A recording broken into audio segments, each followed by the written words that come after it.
Do you know that your Instagram Reels can be linked to another of your Instagram Reel? Alright, I'm going to show you more about this later on. But before I continue, if you're new to this channel, do subscribe to this channel so you can get more social media tips like this. Without further ado, let's jump straight into my phone and let me show you how you can link Reels on Instagram.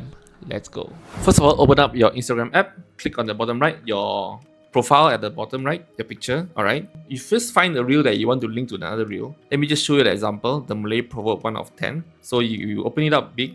You can see here, watch Malay proverb 2. So I actually link this reel to another reel. So when I click on that, you go to my second reel. Alright. This is one good ways for you to link all your reels. But how do you do it? Okay. So now click on the 3 dots at the bottom right. Click on link a reel.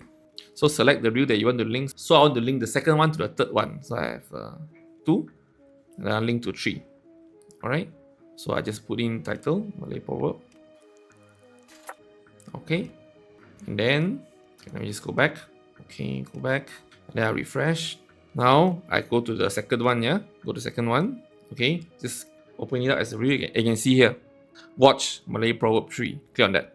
And then you go to the third one. Alright. So you can link all of them up, make it like a series. Then when they watch it, they can watch back to back to back to back to back to back. So yeah, so that's how easily you can link your reels on your Instagram reels. So your reel link to another reel. Very interesting, a very fun way to link everything together. I hope this is helpful for you. If you like what I share, do give me a like and subscribe to this channel so that you can get more social media tips like this. Thank you so much for watching and I'll see you next time. Goodbye.